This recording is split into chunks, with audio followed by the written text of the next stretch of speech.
70 साल से आप सत्ता में हैं और आज किस मुंह से आप बात कर रहे हैं?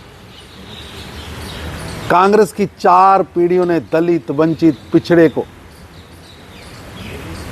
कुचलने का कुप्रयास किया।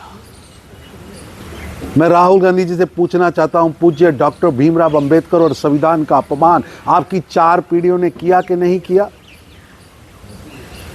दर्जनों उदाहरण है। राहुल गांधी जी जनता को बताएं कि संविधान निर्माता डॉक्टर भीमराव अंबेडकर जी को गांधी नेहरू परिवार ने 4 दशक तक भारत रत्न देने से रोके क्यों रखा? 1990 में अटल बिहारी वाजपेयी जी के प्रयासों से भारतीय जनता पार्टी के गठबंधन वाली सरकार ने वो भारत रत्न दिया। आपके नाना नेहरू जी ने, श्रीमती इंदिरा गांधी जी ने, आपके पिता राहुल गांधी जी, आपके पिता राजीव गांधी जी ने भारत रत्न देने से रोका, जबकि तीनों ने भारत रत्न लिया। जनता जवाब चाहती राहुल गांधी जी कि पंडित नेहरू, आपके नाना ने ईर्ष्या और द्वेष के कारण डॉक्टर भीमराव अंबेडकर जी के देह संस्कार के लिए 4 गज जमीन दिल्ली में नहीं दी और उनका संस्कार, उनके पार्थिव शरीर को दिल्ली से बंबई ले जाना पड़ा। आज उसी डॉक्टर भीमराव अंबेडकर जो हमारे पूजनीय हैं, प्रधानमंत्री मोदी जी ने उनके पंच तीर्थों का निर्माण कर दिया। जहां आपने दिल्ली में 4 गज जमीन नहीं दी, आज उस न्यू अलीपुर में एक तीर्थ का निर्माण हुआ है और लुटियन के अंदर डॉक्टर भीमराव अंबेडकर जी का इंटरनेशनल इंस्टीट्यूट बना। जनता आपसे जवाब मांगती है राहुल गांधी जी, आपके पिता ने 1990 में सदन के अंदर, संसद में खड़े होकर वंचितों के आरक्षण का विरोध किया। रिकॉर्ड मौजूद है और आप भी कह रहे हैं कि मैं आरक्षण के खिलाफ हूं। ये 4 पीढ़ियों का अत्याचार जो वंचितों पर हो रहा है और आप अब घड़ियाली आंसू बहाकर जनता को ठगना चाहते हैं। जनता कांग्रेस की 4 पीढ़ियों का वंचित विरोधी, दलित विरोधी, संविधान विरोधी, पूज्य डॉक्टर भीमराव अंबेडकर जी के विरोधी चेहरा जान चुकी है। चेहरा बेनकाब हो चुका है। स्टार सैफ अली खान के घर पे चोरी एवं हमला कठोर निंदनीय है, दुखद घटना। अब वो जल्दी ठीक हो रहे हैं, हमारी शुभकामनाएं हैं, वो जल्दी काम पर लौटें। महाराष्ट्र की मुस्तैद पुलिस ने हमलावर को पकड़ा है और महाराष्ट्र पुलिस की प्रथम जांच से ये स्पष्ट हुआ है कि उसके पास कोई भारतीय नागरिक होने का सबूत नहीं है।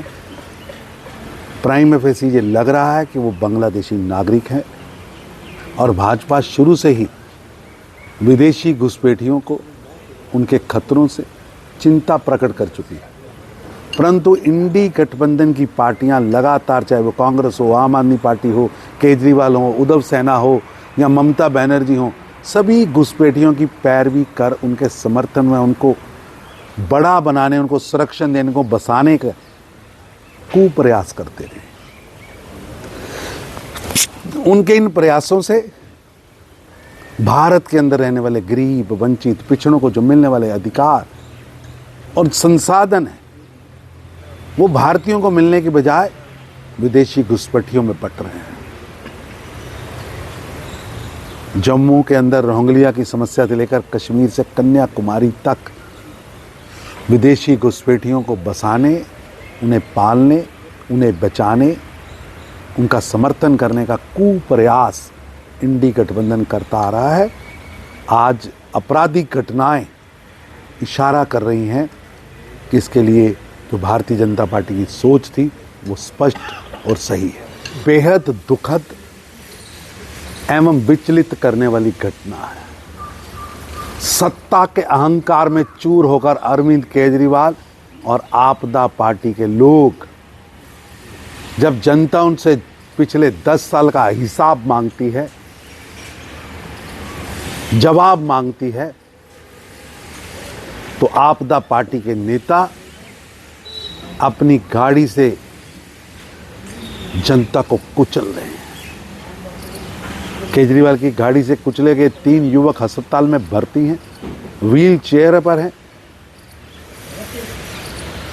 केजरीवाल साहब ने अपनी पार्टी के अंदर भी आवाज उठाने वालों को कुचल दिया। अब 10 साल का हिसाब मांगने वाली जनता से को भी कुचला जा रहा है। ये हार की हताशा, निराशा, कुंठा स्पष्ट दिख रही है।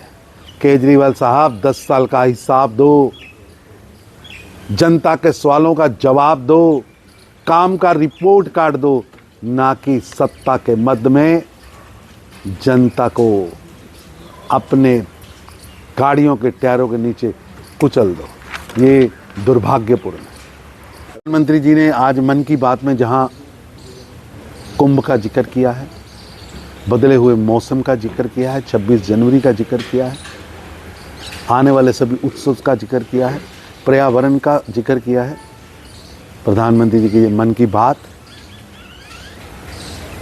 दिशा देने वाली है, भारत के नागरिकों के भविष्य को तय करने वाली, भारत के सनातन में भारत की संस्कृति को पूरे विश्व के अंदर संदेश देने वाली है और देश के पर्यटन को आगे बढ़ाने वाली। बहुत अच्छे शब्दों में प्रधानमंत्री जी ने 140 करोड़ भारतीयों का मार्गदर्शन किया है और पूरे विश्व को पर्यटन का, संस्कृति का संदेश और देश की समृद्धि का संदेश इस माध्यम से दिया।